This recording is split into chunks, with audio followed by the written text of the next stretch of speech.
Today what I wanted to talk about is a famous Mahayana scripture, discourse of the Buddha, sutra, called the Heart Sutra, which is one of the most important sutras for Mahayana Buddhism.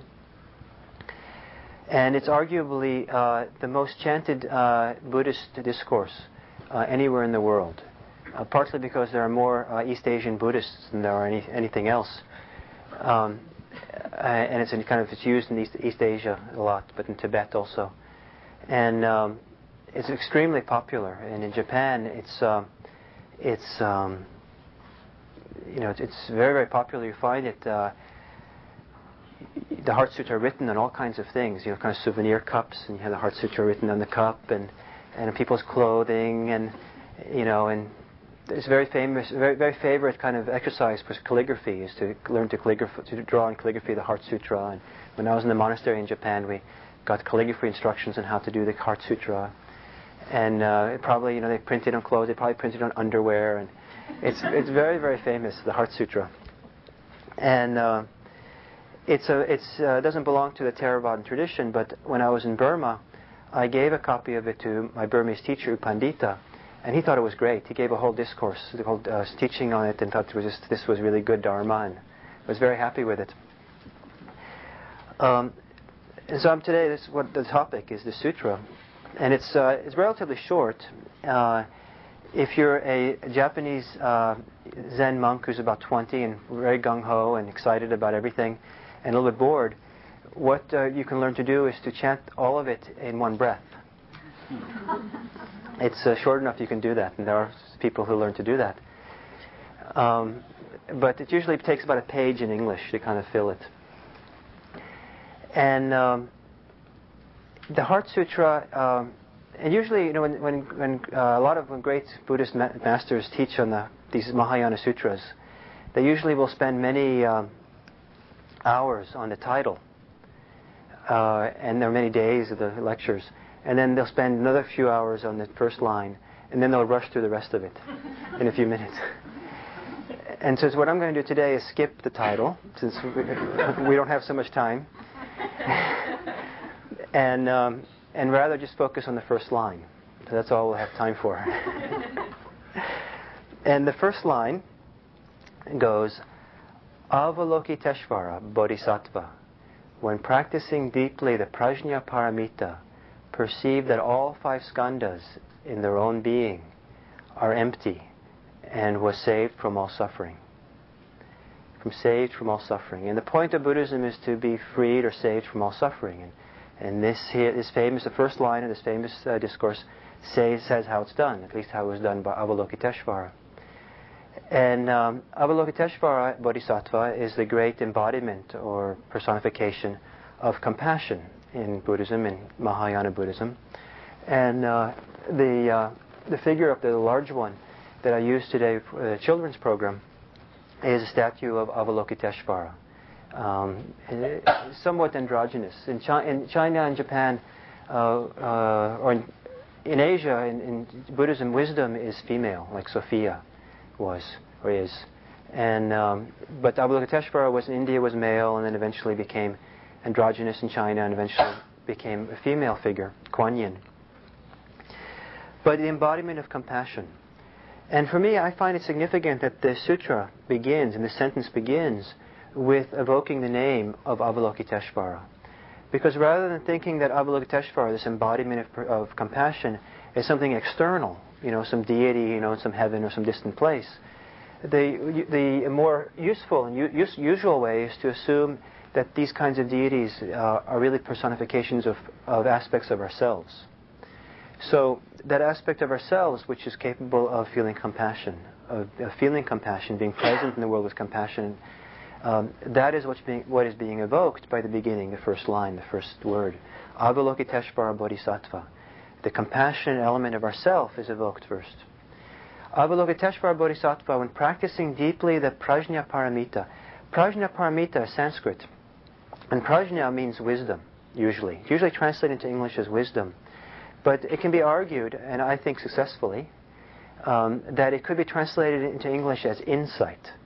And there are some scholars who, when they translate the word, They don't succumb to convention as it's come down to us in English, but rather will translate as insight. And which is very nice for us because we're an insight meditation tradition. And paramita usually translated as perfect prajna, perfect wisdom, perfect insight. I like to translate it as complete or thorough insight, all-encompassing insight. So these are the two aspects, the two wings of Buddhism, compassion and wisdom, compassion and insight. But the sutra begins with avalokiteshvara, with compassion. Because I think that wisdom side tends to be more the ideal side, idealistic side of Buddhism. And we often get into trouble when we run into idealism and being idealistic about our practice. And the idea of perfect wisdom or perfect insight or all-encompassing insight. How do we do that? How do we practice that? What's the story? And I can't do it, and I'm suffering. It's a hard time. Rather, we start with the sutra starts with compassion. And I think it's a very good place to start our practice, always with compassion. A good place to start is understanding compassion, with evoking whatever possible hints of compassion we can find within ourselves. And to understand the point of Buddhism is to free ourselves from all suffering. Avalokiteshvara bodhisattva, when practicing deeply the perfection of insight, perceived that all five skandhas are empty in their own being, and was saved from all suffering. And that's must always remember that. The point of Buddhism is to be saved from all suffering. Because as a teacher, one of the forms of suffering I see in a lot of us is Buddhist suffering. Here you're involved with this wonderful religion, I think it's really great, or spiritual tradition, whatever you want to call it. If we don't even want to use the R word.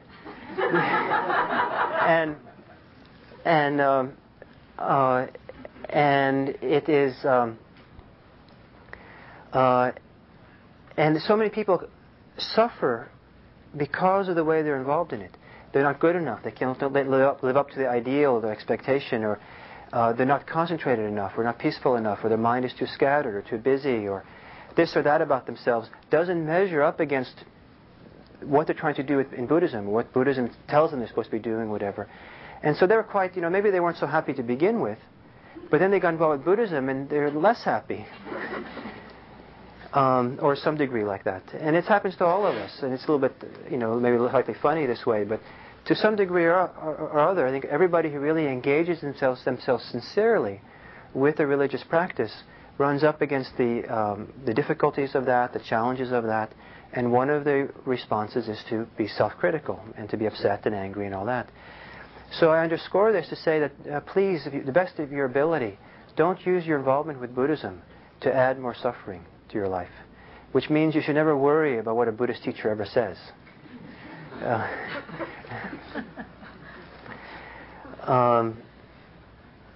So we start with compassion rather than with wisdom. We start with, and compassion is the sense. Compassion necessarily, compassion is considered this great virtue in Buddhism. It's one of the great wings of Buddhism, pillars of Buddhism, and it's championed and glorified, and great songs of praise are sung to compassion. But I think compassion in real life perhaps is a little bit messy, or compassion in real life isn't always pleasant. Even though it's glorified, it's not a pleasant thing to experience.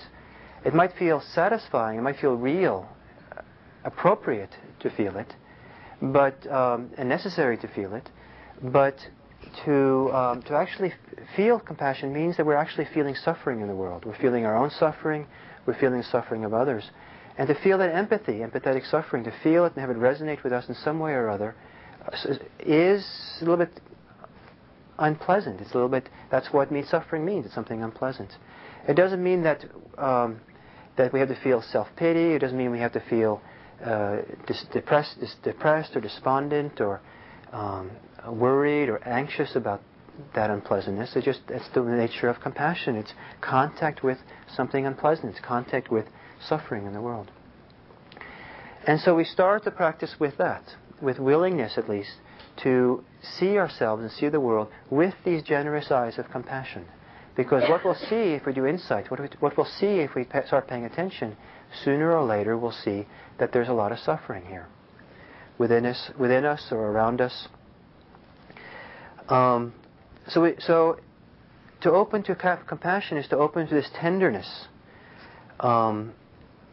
within us, capacity to be tender. That belongs to our vulnerability. It's a place people maybe feel reluctant to feel because it's so vulnerable.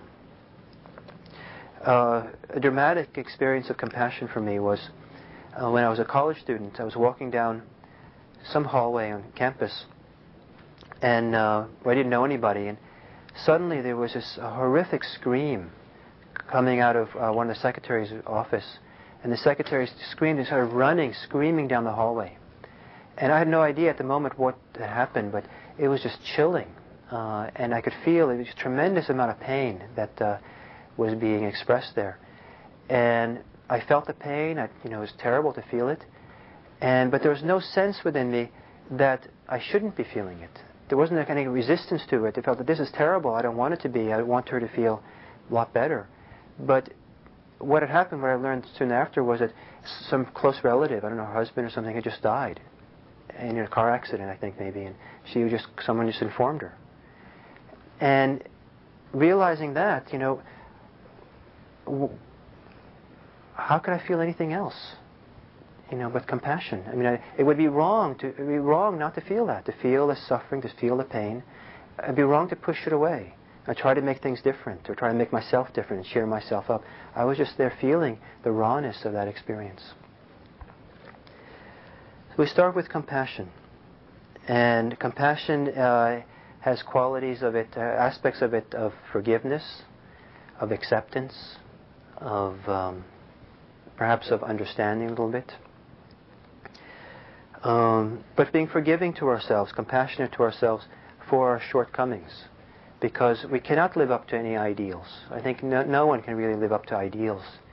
And so Buddhism offers ideals, ideals of enlightenment, ideals of wisdom, and ideals of practice. And we start with compassion. We're compassionate about our difficulties and who we are, our shortcomings, our imperfections, our foibles, our difficulties. And that's really the beginning, is to be willing to feel compassion for ourselves. Acceptance, forgiveness. And when we feel our pain, part of what this means is we have to be willing to feel our pain.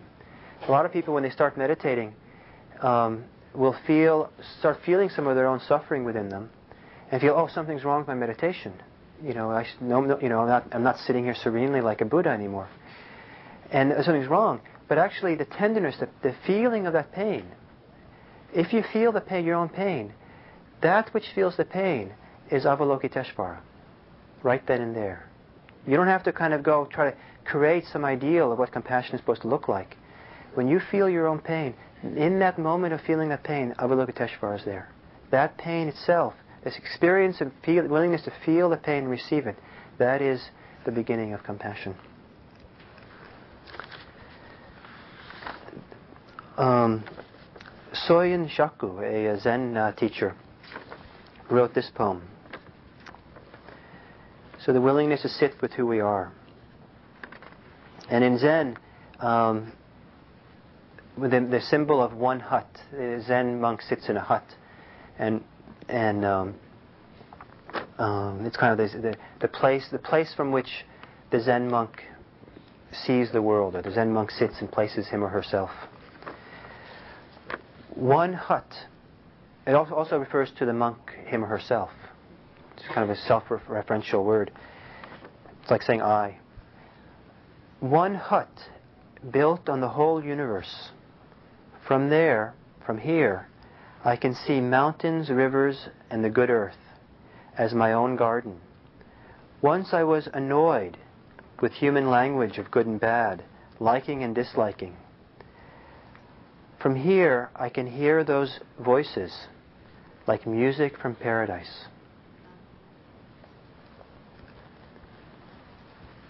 So what are the many things that annoy us? To see everything as voices from paradise, music from paradise. So this is Avalokiteshvara who's willing to see. And I think this is, for me, I want to underscore this again. I'm maybe repeating myself too much, that it's very useful to think of, or imagine, that Buddhist practice begins with evoking whatever degree of compassion we have. And that should be the starting ground. And then anything else that arises out of that then is held or included within some modicum of compassion. So that's one wing. The other wing is prajna paramita, the perfection of insight. Avalokiteshvara, when practicing deeply the perfection of insight. And I don't like the word perfection so much. It's maybe not the best English choice for paramita. I like maybe all-encompassing insight, all-encompassing awareness. And what we learn very quickly as we do any kind of self-awareness practice, do mindfulness practice, is that our attention is often partial or incomplete.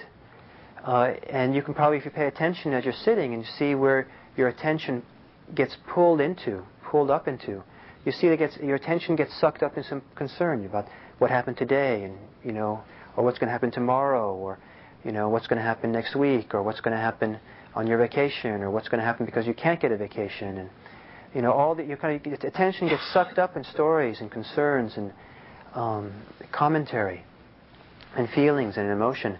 And when it isn't that these things are bad and shouldn't be happening, but what happens is our attention, awareness gets yoked to them, gets hooked up in them in such a way that our awareness is not free. And one of the things we're trying to do in Buddhism, in the ideal, is we're not trying to change who we are, but we're trying to free our awareness. So our awareness is not yoked to any particular object. It's not glued or enslaved or stuck there. So the awareness, in a sense, is free, and it can kind of be used freely then to experience whatever is happening. I find it interesting that because of the way Indo-European languages kind of evolved from each other, from the common source, the English word yoke has the same original origin as the Sanskrit word yoga. To yoke the mind, to collect the mind. But anyway, it's not quite what we want to quite... The idea is to unyoke the mind, to free from its attachments, from being attached to particular concerns. And you can experiment with that in your sitting. For example, if something arises in your sitting, perhaps it could be a thought, some story, or maybe some feeling in your body, a pain. Sense and feel the quality of your attention, your awareness, when it's yoked, when it's glued, when it's kind of attached to that concern. And when you have the same concern kind of arising and passing, but awareness itself is kind of untouched by it. It allows it to come, rise and pass in the field of awareness, but awareness itself doesn't constrict itself around it. So how do we use our attention? So the point of practice is to find an awareness then which is all-encompassing, that doesn't become constricted and kind of narrowly focused on one concern only, unable to pull itself out to focus on something else. Now a lot of us, you'll notice as you sit, a lot of us give a lot of weight to the world of our thoughts when we meditate and the stories. And that's the place for many of us where our attention becomes incomplete or partial, is when we get locked up in the world of thoughts and stories. We identify with our thoughts. We identify with the stories. So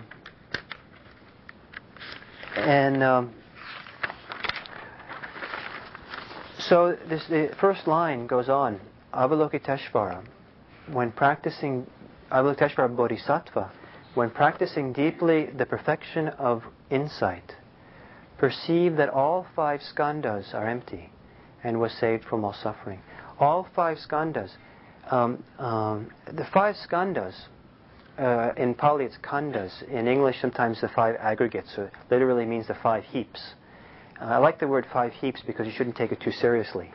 It's kind of like this rough categorization, rough kind of division of the 5 heaps of the psychophysical being. It's the way, one of the ways the Buddha divided up the kind of subjective experiences we can have of ourselves. It's a description of it's a categorization of all the different ways we can have a subjective experience of ourselves as a human being. So we can experience ourselves either as physical sensations, as a physical body, physical sensations. We can experience ourselves as feelings. We have subjective experience of feelings. We can have subjective experiences of perceptions and opinions. We can have subjective experience of ourselves, what's called usually, sometimes it's difficult to translate in English, mental formations. All the kind of inner conditioned reality of our mind. The conditioned reality of our mind, including the impulses and motivations that arise out of that.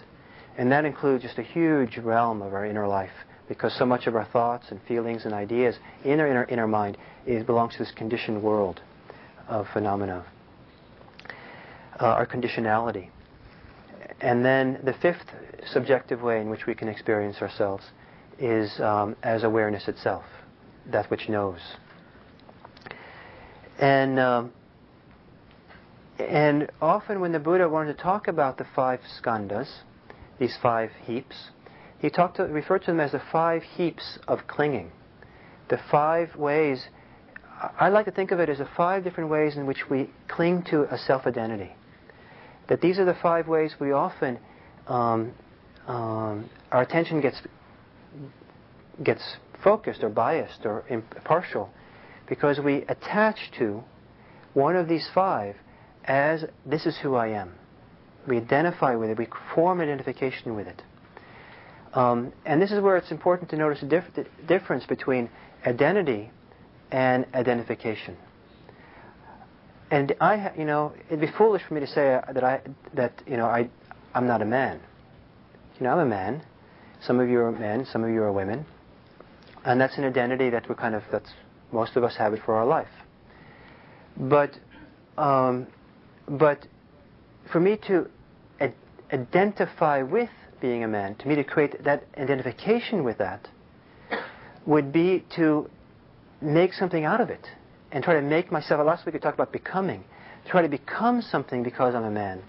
So I know what a man is supposed to be like. Hot dog. And a certain kind of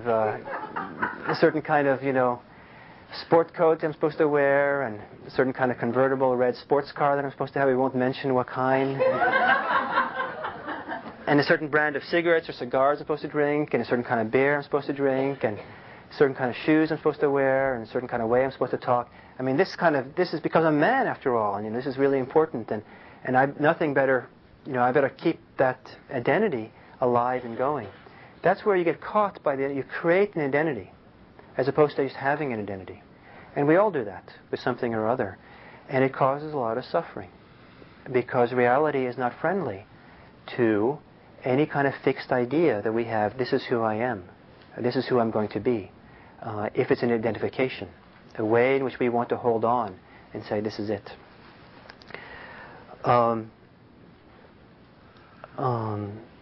So the Buddha talked about these 5 different ways in which we tend to identify. And we tend to identify with our body, and we all do to some degree or other. And how much of our happiness and unhappiness is contingent upon how we identify with our body, our looks,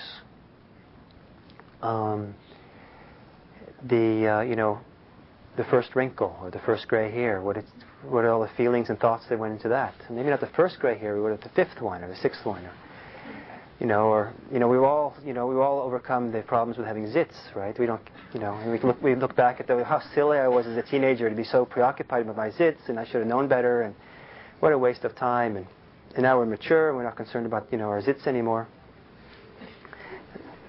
So what a relief! We don't identify like that anymore.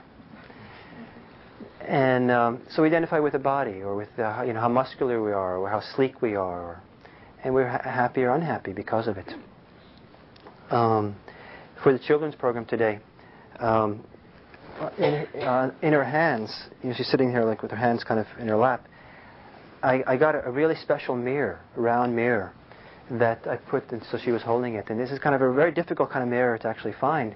But this mirror is a kind of mirror, if you look really, really closely at the person's in the mirror, you have to get really close to look at it closely. But if you look inside close, if you really get close and see who's there, the person you see in there they had a seed of Buddha nature inside. It's Buddha seed, of really good qualities.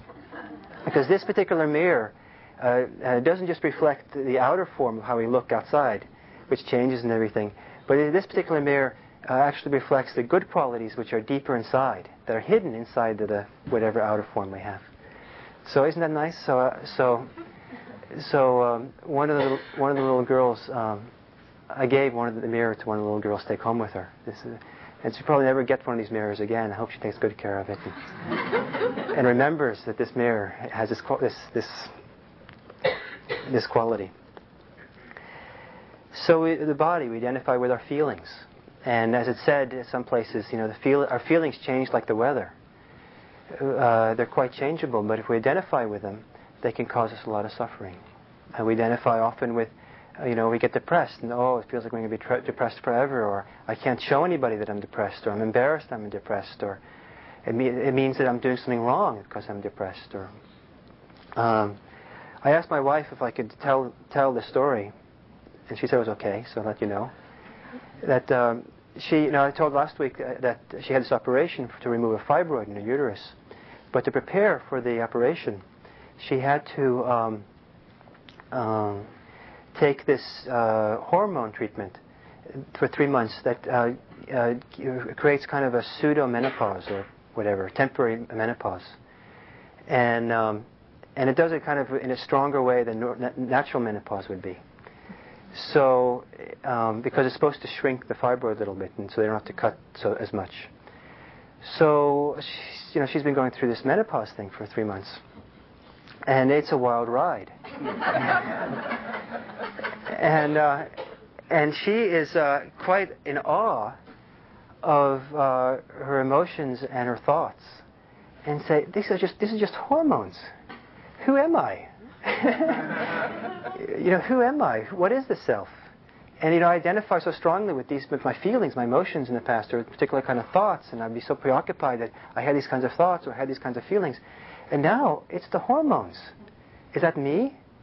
And if it's hormones now, what is it other times? Who are we?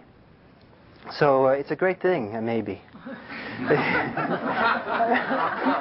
Maybe I better not finish a sentence being a man. But I've heard that as the Buddhist population is aging, I've heard many women say that menopause has been a great challenge and that they should have special teachings on mindfulness and menopause because of the challenges there. But we identify with our feelings. We identify with our perceptions and our opinions, how we perceive other people or how we perceive ourselves. And we cause a lot of suffering around it. We identify with our conditioned reality within us. Descartes, who said, I think, therefore I am, was attached to the fourth heap.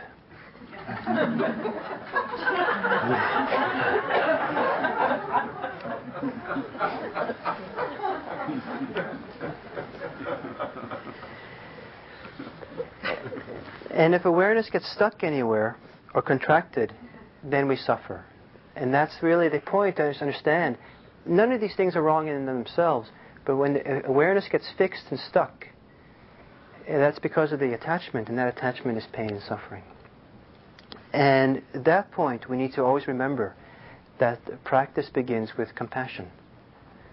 Because when we notice this within us, to whatever modicum, whatever degree we can call forth our compassion, our forgiveness, our acceptance, our understanding of how difficult it is to be a human being, how difficult it is to grow in this culture, and how difficult it is to have hormones.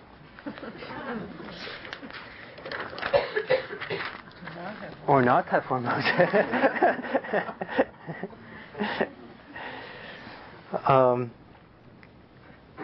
So these are ways in which we identify.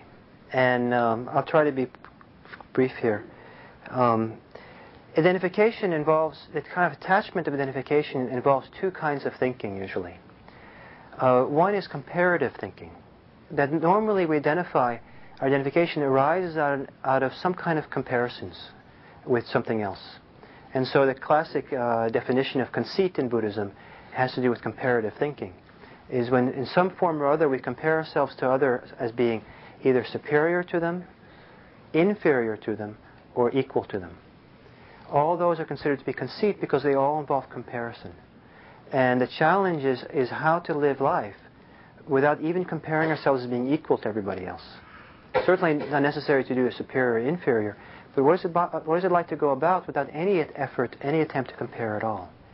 And you might study your identification and see what kind of comparison it arises out of.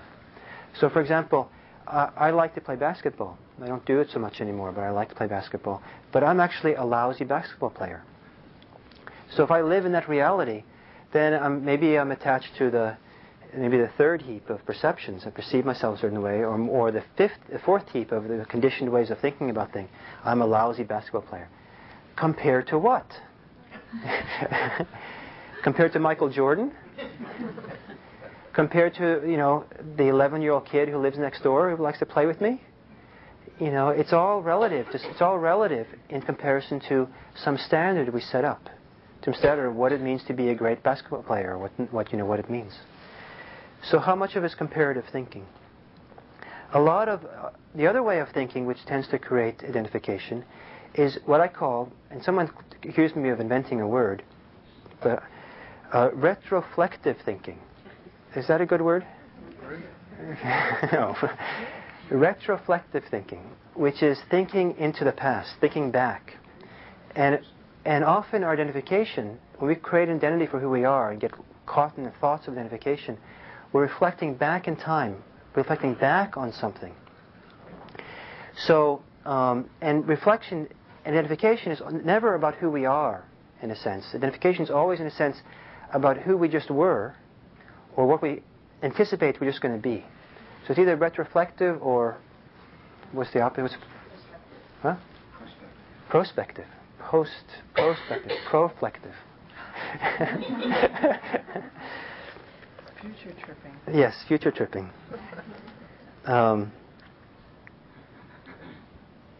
Because every moment we really sit on the edge of the unknown, what's happening now.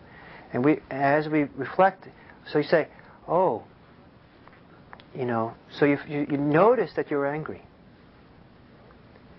Once you've noticed that, then the retroflective thinking kicks in. You say, oh, I am an angry person. You have to be angry before you can say I'm an angry person. And once you said you're an angry person, that is thinking back in a moment before, about the moment before. It might have some accuracy, but identification has this very much this quality often. It's thinking about something in the past, something that just passed. And how necessary is it to retroflectively think? Is it really necessary? Because when you do that, what we lose is the opportunity to step into the next moment with a clean slate. Because identification is not having a clean slate. Now some of you might be thinking, well, maybe it's necessary to identify, maybe it's important to identify, and I don't want to stop identifying. Well, that's okay, but no, when you do that, you step into the next moment with a full slate. And it's not necessary, it's optional. And it tends to cause a lot of suffering. It's very frightening to just step forward into the unknown and not know what's going to happen. So these are also the 5 places we tend to cling to a sense of self. And but all those are seen as being empty. They're being empty of any place that we can attach. They're all, in a sense, kind of ideas which arise and pass, which come together because of conditions. And there's nothing there enduring. It's kind of done by mirrors, is kind of the Buddhist teaching. And if you reach out or try to grab it, you can't. And attachment or grasping or clinging, technically in Buddhism, is impossible. Or technically, you do it, but you're never actually able to cling to anything. You're kind of clinging to empty air, because it's actually not there to cling to. It's empty. But that is for another day. And you see, one lecture, one talk is not long enough even for the first line. But it's empty. And as we step into the next moment of the unknown, we don't want to carry anything with us. We want our awareness to be free and open. And let it be kind of like an open window. So, Avalokiteshvara Bodhisattva. When practicing deeply the perfection of insight, perceive that all 5 heaps are empty in and of themselves and was saved from all suffering. So that's a nice sentence to be the most chanted sentence in all of Buddhism. So thank you all very much.